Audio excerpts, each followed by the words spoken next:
Radio କୋରାପୁଟର ସମସ୍ତ ଶ୍ରୋତା ଏବଂ ଦର୍ଶକଙ୍କୁ ନମସ୍କାର। ବର୍ତ୍ତମାନ ଚାରିଆଡ଼େ ଚର୍ଚ୍ଚା ଯେ ପେଟ୍ରୋଲରେ ଗୋଟାଏ ଜିନିଷଟେ ମିଶୁଛି ଯାହାକୁ କୁହାଯାଏ ଇଥାନଲ ବୋଲି।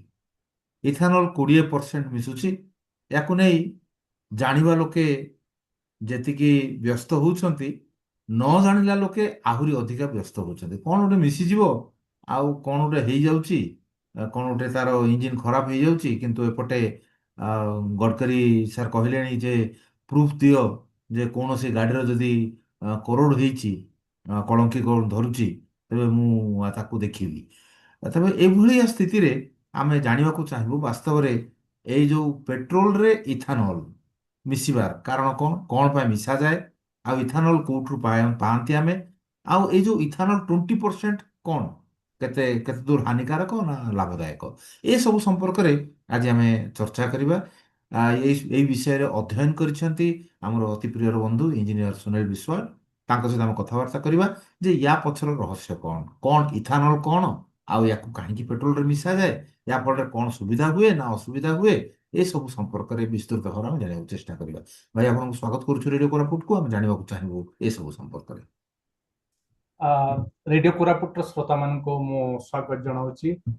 ଆଜି ଆମେ ଯେଉଁ ବିଷୟରେ ଆଲୋଚନା କରିବା ପାଇଁ ଯାଉଛନ୍ତି ସେଇଟା ଅତିମାତ୍ରାରେ ପ୍ରାସଙ୍ଗିକ। କାହିଁକି ଭାରତରେ ବର୍ତ୍ତମାନ ଯେଉଁମାନେ ସବୁ ଗାଡ଼ି ବ୍ୟବହାର କରୁଛନ୍ତି, ଟୁ ହ୍ୱିଲର ହଉ ବା ଫୋର ହ୍ୱିଲର ହଉ, ବିଶେଷ କରି ପେଟ୍ରୋଲ ଭେହିକଲ ଯୋଉଟା, ସେଥିରେ ପେଟ୍ରୋଲ ପମ୍ପରେ ଇଥାନଲ ମିଶିଥିବା ପେଟ୍ରୋଲ ମିଳୁଛି। ମାନେ ପେଟ୍ରୋଲଟା ହଉଛି ପେଟ୍ରୋଲିୟମର ଆସୁଛି, ସେଥିରେ ଇଥାନଲ ବୋଲି ଗୋଟେ ଜିନିଷ ମିଶା ଯାଉଛି। ଏବଂ କେତେ ପରସେଣ୍ଟ ମିଶୁଛି? 20%। ମାନେ ଯଦି ଆମେ ଗୋଟେ ଲିଟର କିଣୁଛନ୍ତି, ସେଥିରୁ 200 ml ହଉଛି ଇଥାନଲ। ଏବଂ ସେ ଯୋଉ ଇଥାନଲଟା ମିଶୁଛି, ସରକାର କାହିଁକି ଏମିତି ଗୋଟେ ନିଷ୍ପତ୍ତି ନେଲେ ଏବଂ ଏହା ଦ୍ୱାରା ଆମର କ'ଣ ଅସୁବିଧା, କ'ଣ ଆଉ ସୁବିଧା କ'ଣ, ସେ ବିଷୟରେ ଆଜି ଆମେ ଆଲୋଚନା କରିବା। ପ୍ରଥମ କଥା ହଉଛି ଯେ ପେଟ୍ରୋଲରେ ଏଇ ଯୋଉ ମିଶ୍ରଣ କରାଯାଉଛି ତାର ପୃଷ୍ଠଭୂମି ବିଷୟରେ ଟିକେ ଆଲୋଚନା କରିବା। ଏମିତି ସମୟରେ ଆମେ ଆଲୋଚନାଟାକୁ କରୁଛନ୍ତି ଯୋଉ ସମୟରେ ଆମେ ସମସ୍ତେ ପୃଥିବୀରେ ଯୋଉ ଯୁଦ୍ଧ ପରିସ୍ଥିତି ଗୋଟେ ଚାଲିଛି, ଇରାନ ଆଉ ଆମେରିକା ଏବଂ ଇସ୍ରାଏଲ ଗୋଟେ ପଟରେ, ଇରାନ ଗୋଟେ ପଟରେ, ସେ ଯୋଉ ଯୁଦ୍ଧ ଚାଲିଛି ତା ଯୋଗୁ ଭାରତର ମୁଖ୍ୟ ଯୋଉ ଜୀବାଶ୍ମ ଇନ୍ଧନ ମାନେ ପେଟ୍ରୋଲିୟମ ସପ୍ଲାୟର ଇରାନ ପାଖରୁ ଆମେ ପାଇପାରୁନାହୁଁ। ଯେହେତୁ ଆମେ ତା ପାଖରୁ ପେଟ୍ରୋଲିୟମ ପ୍ରଡକ୍ଟ ପାଇପାରୁନାହୁଁ, ଭାରତରେ ତେଲର ସଂକଟଜନକ ସ୍ଥିତି ହୋଇଥିଲା। ବର୍ତ୍ତମାନ ଅବଶ୍ୟ ନାହିଁ, କିନ୍ତୁ ଅଳ୍ପ କିଛି ଦିନ ତଳେ ପେଟ୍ରୋଲ ପମ୍ପରେ ପେଟ୍ରୋଲ ମିଳୁନଥିଲା। ତ এই কথাটি অবতারণ করার উদ্দেশ্য হচ্ছে যে এথির আমি জানিবা যে ভারত পাই পেট্রোলিয়মর গুরুত্বটা কেতে। ଭାରତର ଯୋଉ ଅର୍ଥନୈତିକ ଇଞ୍ଜିନ, ଯୋଉଟା ଇକୋନୋମିକ ଇଞ୍ଜିନ, ସେଇଟା ପୁରା ଚାଲିଛି ଫ୍ୟୁଏଲ ଅଏଲରେ, ମାନେ ପେଟ୍ରୋଲ ଡିଜେଲ ଏସବୁରେ ଚାଲିଛି। ଯଦି ଆମକୁ ଠିକ ସମୟରେ ସଠିକ ପରିମାଣରେ ଯଦି ଆମକୁ ତେଲ ମିଳିବନି, ତାହେଲେ ଭାରତର ଅର୍ଥନୀତି ଭୁଷୁଡି ପଡିବ। ବହୁତ ସମ୍ବେଦନଶୀଳ ପ୍ରସଙ୍ଗ। ଏବଂ এই বিষୟରେ ଆମେ 1971 ମସିହାରେ ପ୍ରଥମେ ବେଶୀ ମାତ୍ରାରେ ସଚେତନ ହେଲେ, ଯେତେବେଳେ ଭାରତ ଆଉ ପାକିସ୍ତାନ ଭିତରେ ଯୁଦ୍ଧ ହେଲା ଆଉ ପାକିସ୍ତାନ ଚେଷ୍ଟା କଲା ଆମର ଅଏଲ ସପ୍ଲାଇଟାକୁ କଟ୍ ଅଫ୍ କରିଦେବା ପାଇଁ। ସେତେବେଳେ ଆମେ ଦେଖିଲେ ଯେ ଆମର ସବୁ ଶକ୍ତି, ସବୁ ପରାକ୍ରମ ସବୁ ଠିକ ଅଛି, କିନ୍ତୁ ତେଲ ପାଇଲେ ତ? ସେ ତେଲ ଉପରେ ଯୋଉ ଡିପେଣ୍ଡେନ୍ସ, ଯୋଉ ନିର୍ଭରଶୀଳତାଟା ଏ ପର୍ଯ୍ୟନ୍ତ ବଜାୟ ରହିଛି।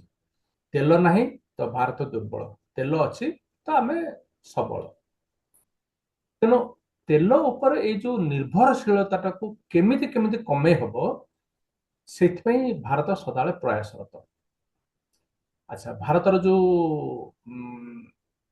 ଫରେନ୍ କରେନ୍ସି ରିଜର୍ଭ, ଯୋଉଟା ଆମ ପାଖରେ ଯୋଉ ବିଦେଶୀ ମୁଦ୍ରା ଯୋଉ ମହଜୁଦ ଥାଏ, ତାର ସବୁଠୁ ବଡ ଅଂଶ ଖର୍ଚ୍ଚ ହେଇଯାଏ ଆମର ତେଲ କିଣିବାରେ। ତେଣୁ ଯଦି ଆମେ ଟିକେ କମ ତେଲ ଆଣିକି ଯଦି ଆମ କାମ ଚଳେଇ ପାରିବା, ତାହେଲେ ଆମେ ବୈଦେଶିକ ମୁଦ୍ରାଟାକୁ ଆମେ ରଖିପାରିବା, ଯୋଉଟାକି ଅନ୍ୟ କାମରେ ଲାଗିବ। ପ୍ରତିରକ୍ଷା ପାଇଁ ଜିନିଷ କିଣିବାରେ ଲାଗିବ, ଯେ ଅନେକ ଜିନିଷ ଅଛି, ଆମକୁ ସେଟା କାମରେ ଲାଗିବ।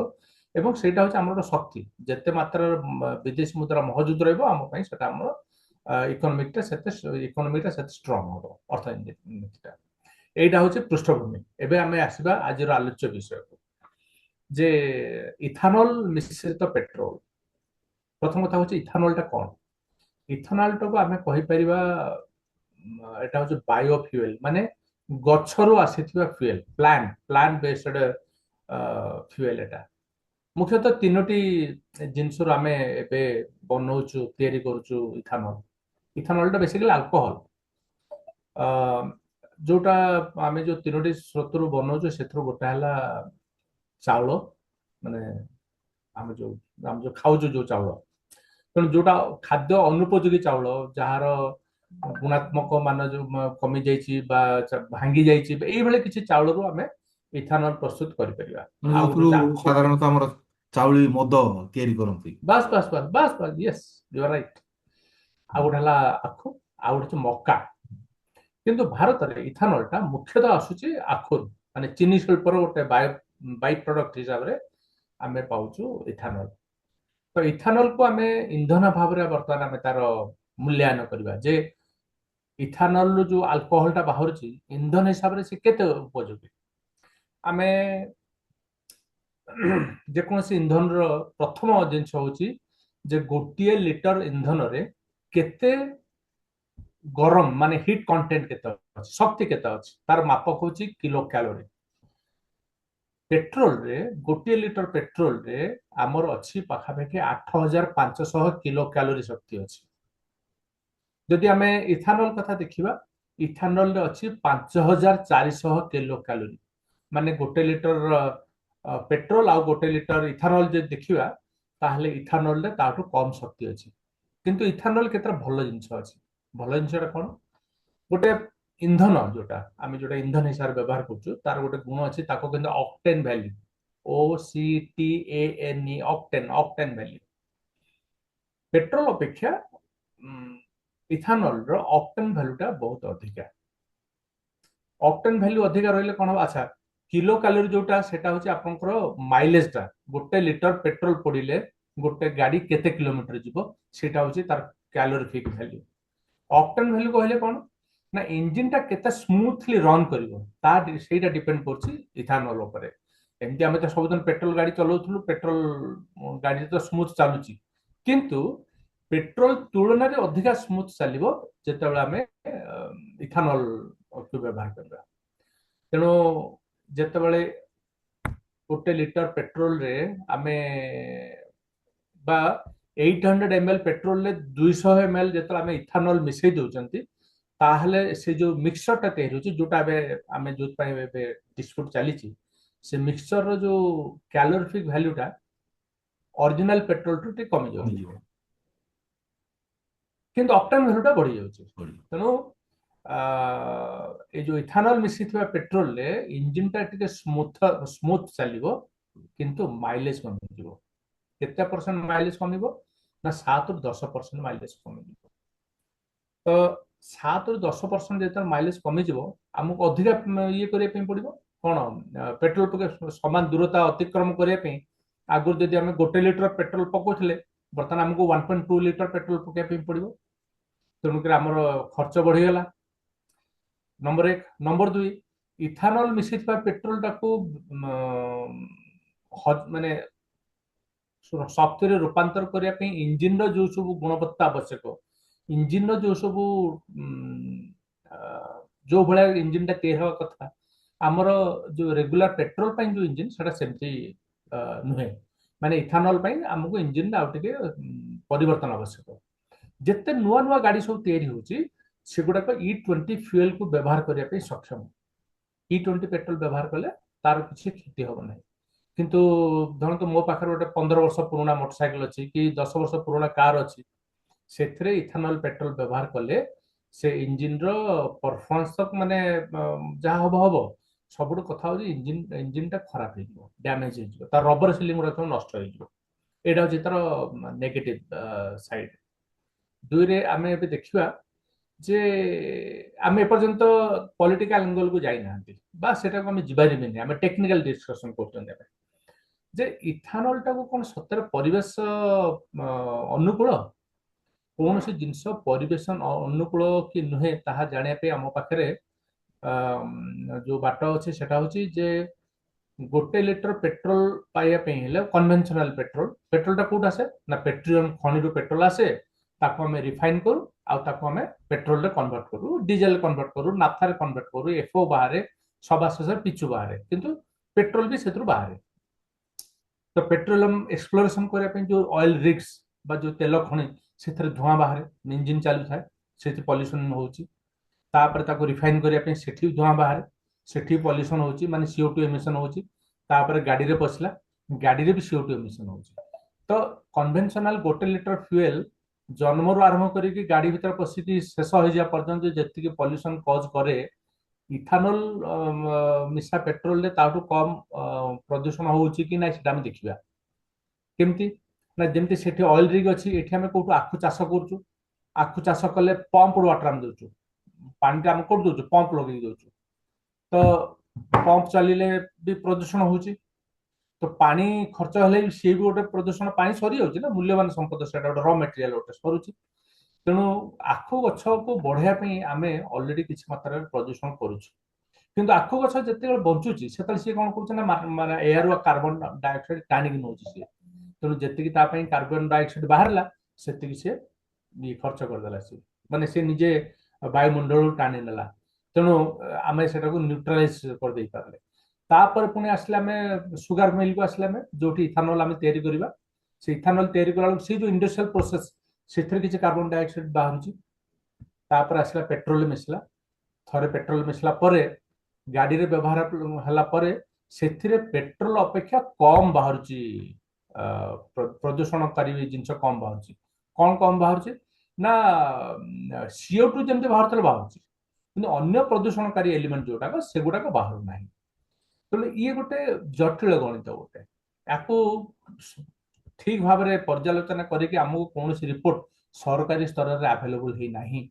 କିନ୍ତୁ ଗୋଟେ ଆଖୁ ଚାଷ ପାଇଁ 5,000 ଲିଟର, ବୋଧେ ଗୋଟେ ଲିଟର ଇଥାନଲ ପାଇଁ ଯେତିକି ଆମର ଆଖୁ ଗଛକୁ ପେଡିବା ଆମେ, ସେତିକି ଆଖୁ ଗଛ 5,000 6,000 ଲିଟର ପାଣି ଖର୍ଚ୍ଚ କରୁଛି। ତାପରେ ଫ୍ୟାକ୍ଟ୍ରିରେ, ଇଥାନଲ ଯୋଉ ସୁଗାର ଫ୍ୟାକ୍ଟ୍ରିରେ ଗୋଟେ ଲିଟର ପିଛା 5 ରୁ 10 litre treated water is different. ଆମେ ଘରେ ଆକ୍ୱାଗାର୍ଡରୁ ଯୋଉ ପାଣି ବାହାର କରୁଛୁ ତାର ପ୍ରଦୂଷଣ, ଆଉ ନଈରୁ ଗୋଟେ ଲିଟର ପାଣି ଆଣିବା ଭିତରେ ପ୍ରଦୂଷଣର ମାତ୍ରା ଅଲଗା। ଆମେ ଆକ୍ୱାଗାର୍ଡରୁ ଯୋଉଟା ବାହାର କରୁଛୁ ସେ ଗୋଟେ ପ୍ରୋସେସ ଦେଇକି ଆସୁଛି, ତେଣୁ ତା ପାଇଁ କିଛି ମାତ୍ରାରେ ପ୍ରଦୂଷଣ ହେଇଛି। ତେଣୁ ଏଠି ଚିନି ଫ୍ୟାକ୍ଟ୍ରିରେ ଆମେ ଯୋଉ ଖର୍ଚ୍ଚ କରୁଛୁ 5 ରୁ 10 ଲିଟର, ଗୋଟେ ଲିଟର ପିଛା ଆଖୁ ପିଛା ଆମେ ଯୋଉ ପ୍ରୋସେସ ପାଇଁ ଖର୍ଚ୍ଚ କରୁଛୁ, ତାର ପ୍ରଦୂଷଣ ମାତ୍ରାଟା ଅଧିକା।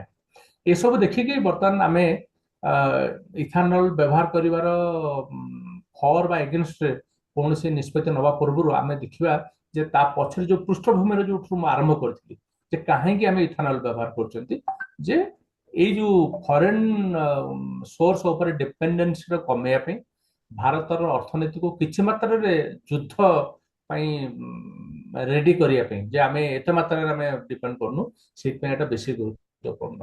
ତାପରେ ଆସୁଛି ଯେ କୋଉଠୁ ଆସୁଛି, ୟା ପଛରେ ବିରାଟ ପଲିଟିକାଲ ଗେମ୍ ଗୋଟେ ଅଛି ବୋଲି ସଚରାଚର ଯାହା ଆମେ ମିଡିଆରେ ଦେଖିବା ପାଇଁ ପାଉଛୁ, ସେ ବିଷୟରେ ଆଜି ଆଲୋଚନା କରିବା ଆମର ପରିଧିର ବାହାରେ। ନିଶ୍ଚିତ ଭାବରେ ଆମେ ଅନେକ କଥା ଜାଣିଲେ ଏବଂ ଏହାର ପ୍ରଦୂଷଣ ଏବଂ ତାପରେ ତାର ଯେଉଁ କମ୍ବିନେସନ ଅଛି। ବର୍ତ୍ତମାନ ସରକାର ମଧ୍ୟ ନିଷ୍ପତ୍ତି ନେଉଛନ୍ତି ଯେ ଦୁଇ ପ୍ରକାରର ପେଟ୍ରୋଲ ଆପଣଙ୍କୁ ମିଳିବ। ସମ୍ ମେ ବି ପିଓର ପେଟ୍ରୋଲ କଷ୍ଟଟା ଅଧିକା ହେବ, ଇଥେନଲ୍ ଟିକେ କମ୍ ହେବ, ଯାହାଫଳରେ ଲୋକେ କିଣିବାକୁ ଇଏ କରିବେ।